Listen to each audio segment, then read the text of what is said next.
Okay, so I've been in my room studying for about 2 days, and I don't know, I got a calling to make this video because I did say I wanted to have a change in content and express myself more in things I have a passion with talking about instead of doing day in the life and get ready with me.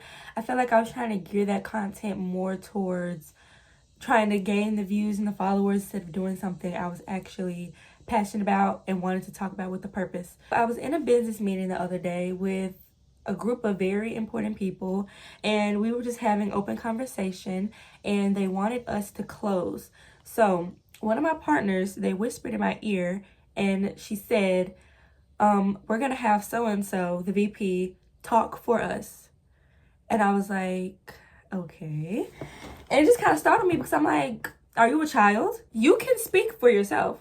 I don't know why you want somebody else to speak for you. We're not kids. So I looked at her and I was like, oh, well, I had something I wanted to say too. So I remember she kind of laughed and she was like, don't overdo yourself. And I just looked at her because I was like, what do you mean? Like, you don't even want to speak for yourself. I'm going to get what I want to get off my chest. She's not me. She can't read my thoughts.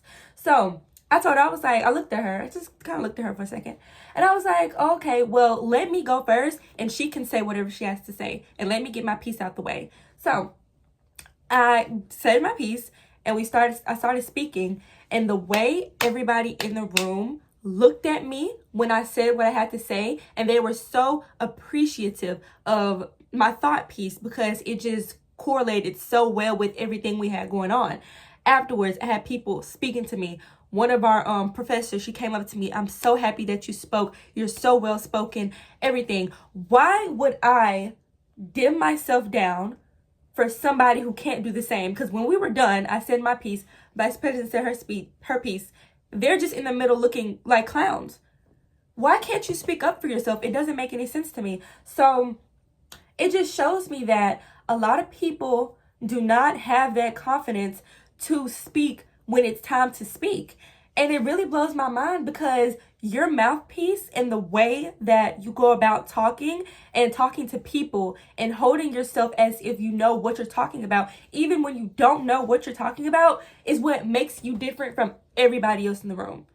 People are intimidated by confidence, and in situations like that, it shows. But you cannot let them dim your light because they are scared of doing something that you know how to do well, especially as a Black woman. Why would I dim my light down for somebody who can't do the same? I can speak for myself. I don't need anybody else to speak for me. When it comes to confidence, that is something that has to be in you, not on you. And that's what a lot of things in life, they have to be in you, not on you, because when it's on you, it comes off as arrogance. Arrogance is, look at what I have. Look at what you don't have. Look at how pretty I am. Look at how pretty you aren't. That's not confidence, that's arrogance. Because without those things, who are you? What do you have to show for? Even when you don't feel the most confidence. In that meeting, I did not feel like speaking. I did because we had to do so, even when other people didn't, but I held myself well. I spoke, I made eye contact, I looked around the room, I thanked everybody for being there. And people don't realize when you are confident, you have to use it as a networking opportunity. You being able to speak, one person in that room could be like, I want her. I want her on my team. I want her to do this for me. I really like the way she handled herself in this situation. Would she like her position in this? People don't think like that anymore. Think as your confidence and the way you go about things as a networking opportunity. I remember we had an event and a lot of people were asking me, are you scared to speak? Are you scared to speak? And I'm like, scared to speak for what? I don't understand why public speaking is such an issue with a lot of people, as if they're scared of what the next person might say. We've been over that. That is not something that puts fear into my heart. Because what is the worst thing that can happen? They boo you. I'm still going to get my piece across. I don't care. What they don't like what you have to say? Who cares? You're still getting your message across because somebody in that room does. If a whole crowd of people in that audience do not like what you have to say, there is one person that does. And that's all that matters. Because a lot of people, they do not, like I said, they don't have the courage to do what you do. So why does it matter if they don't like you? It shouldn't matter. You are there to give inspiration. And if you can give inspiration to one person in that room, you have done your job. Even your body mechanics, when you are exerting confidence, walk with your head held up. Nothing burns me up more than seeing somebody walk past in a group of people and they have their head in their phones. Like, treat it like it's a runway. Why are you walking like past people and it gives you fear? Why do you have to be in your phone in that moment once you pass the crowd? Walk as if nobody's there. I do it all the time. If I'm walking, pretty much 9 times out of 10, I'm not just in my phone. I'm looking to see where I need to go. I'm going to point A to point B. Ever else is around me, it doesn't matter. Are you scared to make eye contact with them? Make eye contact with them. What are they going to do? A lot of these things, when you are fearing or you don't have that confidence, a lot of people worry about what would happen afterwards. Who cares? You're not there yet. You are not there yet. So why does it matter what happens? Do it in the moment, get it over with. Then don't even ponder on it. You did it, it's done.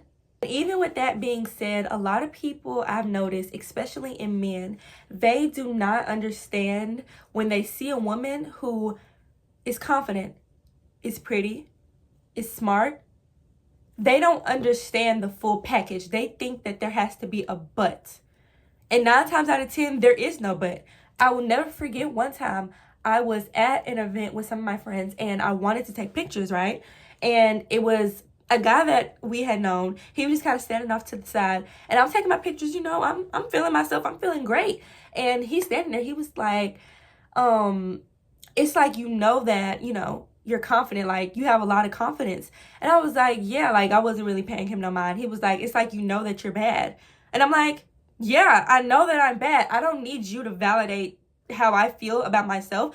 But they cannot fathom that you can be beautiful, confident, smart. They think that there needs to be something else there, but she's this. Don't give them the doubt. Don't give them the ability to doubt you. You need to come off like you are the full package at all times, no matter what anybody else thinks. Don't give them the chance to doubt you. Do not give them the chance to doubt you. God did not put you on this earth to worry about what everybody else thinks. We are humans having a divine human experience, and you're worried about what the next person thinks when you could be getting anything you want in this life from whoever you want in this life, yet you are worried about what the next person thinks about you. We have to get our priorities straight. We do. We have to get our priorities straight. That is not behavior that I would want around me. And I tell people all the time, you have to boss up. You have to boss up. You have to live your life as if you want to live it. Because if you don't, you will be miserable. You become the person that you want to become. You would not believe me if I told you I was a person with anxiety. But I get up on stage and talk in front of people, you wouldn't even think so. I cannot let people see me sweat. Because if they see you sweat, they will test that. They look at that as a weakness. Don't let them see that you can fold under pressure. Do not fold under pressure. This video will give you an immediate, I want to change my life, but that calling to change has to come from within. So preface this video, take this video as an opportunity, a think piece, but don't let this be your inspiration to change, because a lot of people from a video, from seeing people online, that's not going to give them enough fuel to change. It has to be from within. All right, everybody. Bye.